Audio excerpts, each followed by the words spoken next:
Hello students, welcome back to our channel Tesla NCERT physics classes में। आज हम class 11 के चैप्टर नंबर 8 से नेक्स्ट न्यूमेरिकल नंबर 8.14 को सोल्व करने वाले हैं। तो जैसे सामने क्वेश्चन में दिया गया है कि कांच की एक स्लैब है, उस पर 10 एटीएम का जलीय दाब लगाने पर उसमें 10 एटीएम का जलीय दाब लगाया गया है, तो उसके आयतन में भिन्नात्मक अंतर, तो भिन्नात्मक चेंज कितना होगा वो हमें ज्ञात करना है। तो वो जल्दी से हमें जो डाटा दिया गया उसे हम लिख लेते हैं। तो देखिए, हमें दिया गया है कि कांच की स्लैब पर दाब, जो दाब हमने लगाया है उस दाब का मान हमें दिया गया है 10 एटीएम। इतना दाब हमने कांच की स्लैब पर लगाया है, ठीक है। 10 एटीएम मतलब एटीएम का मतलब हो गया 1.013 इंटू 10 की पावर 5 न्यूटन प्रति मीटर स्क्वायर, ठीक है। क्योंकि हमें पता है कि 1 एटीएम जो होता है वो न्यूटन प्रति मीटर स्क्वायर में इक्वल होता है 1.013 गुणा 10 की घात 5 न्यूटन प्रति मीटर स्क्वायर के। और हमें सोल्व करना है आयतन में भिन्नात्मक अंतर। तो भिन्नात्मक अंतर मतलब भिन्न की टर्म में आयतन में जो चेंज होगा, तो आयतन में भिन्नात्मक अंतर इसका मतलब हमें जो सोल्व करना है वो डेल्टा वी, भिन्न की टर्म में अंतर प्रारंभ के सापेक्ष, ये हमें सोल्व करना है। तो यहाँ पर जो देखिए डेल्टा पी और भिन्नात्मक जो हमें आयतन में अंतर, इन दोनों में क्या रिलेशन होता है, आयतन प्रत्यास्थता गुणांक। और साथ में टेबल भी हमने यूज़ की है जिसका मान हमें यहाँ क्वेश्चन में यूज़ करना होगा।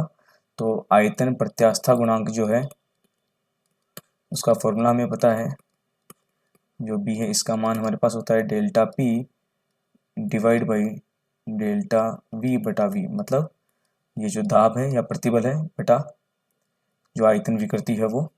तो यहाँ से हमें कांच की स्लैब के लिए ये चीज़ सॉल्व करनी है। तो हमें मटेरियल जो दिया किसके लिए है, कांच के लिए है। तो कांच का आयतन प्रत्यास्थता गुणांक आएगा। तो इस टेबल से हम देख सकते हैं ये वाला पॉइंट जो यहाँ पर कांच दिया गया है, इसके लिए जो ये टेबल है वो आयतन प्रत्यास्थता गुणांक की है। तो आयतन गुणांक बी का जो मान है कांच के लिए कितना है 37, और गुणांक में इनमें लिखा हुआ है 10 की पावर 9 न्यूटन प्रति मीटर स्क्वायर। तो कांच के लिए जो बी का मान है, ठीक है, बी जी लिख देते हैं ग्लास के लिए। इसका मान जो हमें दिया गया है 37 गुणा 10 की पावर 9 न्यूटन प्रति मीटर स्क्वायर हो जाएगा, ठीक है। ऐसा लिख दो न्यूटन प्रति मीटर स्क्वायर, या ऐसा लिख सकते हैं न्यूटन बटे में मीटर स्क्वायर, ठीक है। इस वैल्यू को हम काम में लेंगे, ऊपर वाले इक्वेशन में वैल्यू पुट कर देंगे। तो देखिए क्या होगा, तो जो बी का मान है, यहाँ पर बी का मान जब पुट करेंगे तो मान देखिए क्या आ जाएगा 37 गुणा 10 की पावर 9 न्यूटन प्रति मीटर स्क्वायर। और राइट हैंड साइड में डेल्टा पी मतलब जो दाब है, दाब में चेंज जो हमने लगाया है वो कितना लगाया है, देखिए ऊपर जो मान दिया गया कितना है, ये रहा देखिए डेल्टा पी 10 इंटू 1.03 इंटू 10 की पावर 5। तो 10 गुणा में 1.013 गुणा 10 की पावर में 5, और मात्रक वही दाब का न्यूटन प्रति मीटर स्क्वायर डिवाइड में डेल्टा वी बटा वी, जिसका मान हमें सोल्व करना है। तो यहाँ से डेल्टा वी बटा वी को हम लेफ्ट हैंड साइड में ले आएंगे, इस वाले पार्ट को वजह गुना से राइट हैंड साइड में ले जाएंगे। तो देखिए डेल्टा वी बटा वी का जो मान है हमारे पास क्या हो जाएगा, यहाँ से कैंसिल आउट हो जाएंगे मात्रक।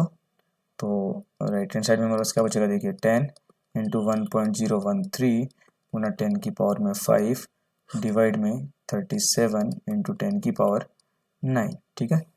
तो संख्यात्मक मान को हम एक बार साथ में लिख देते हैं, और 10 की जो पावर है इनको हम एक साथ लिख दें। 10 का मतलब 10 की पावर 1 हो गया, तो यहाँ बचेगा 1.013 इंटू में 10 की पावर 5 और प्लस में 1, 10 की पावर 1 में एक घात है वो जुड़ जाएगी, बटे में 37 और गुणा 10 की पावर 9।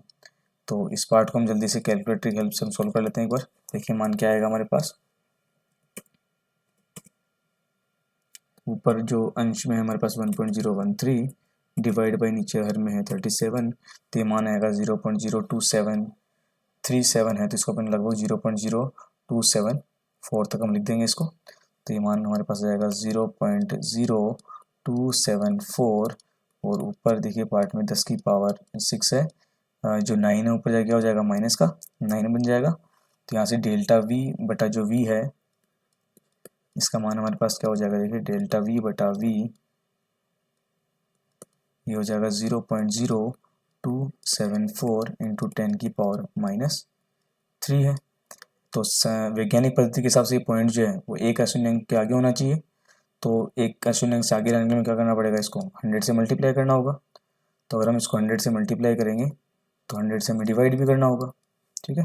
तो जो हमने 100 से मल्टीप्लाई किया है वो आगे वाली संख्या से गुणा क्या हो जाएगा, इसको बना देगा 2.74, और ये 10 की पावर 3 जो है, माइनस का 3 जो है, इसमें ये वाला पार्ट जो ऊपर जाके क्या बन जाएगा, 10 की पावर -2 बन जाएगा। ये 10 की पावर 2 है ना, ये ऊपर जाके ऊपर 10 की पावर -2 बन जाएगा। तो इसको हम थोड़ा सोल्व करेंगे तो 2.74, आधार समान है, घातें जुड़ जाएंगी, तो 10 की पावर -3 और -2 क्या हो गया, -5।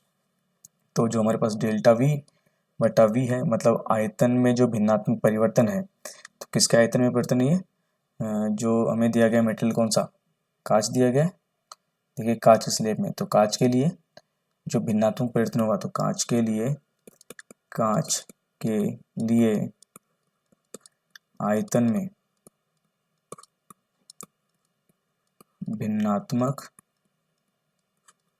परिवर्तन, जो भिन्नात्मक परिवर्तन होगा इसका मान हमारे पास आ जाएगा delta V equal to 2.74 into में 10 की पावर -5। ये हमारा फाइनल आंसर होगा, ठीक है। तो आशा करता हूँ आपको न्यूमेरिकल समझ में आया होगा। फिर भी किसी को डाउट हो तो वो कमेंट सेक्शन में कमेंट कर सकता है। अगर वीडियो अच्छा लगा हो तो please like and subscribe my channel. Thank you.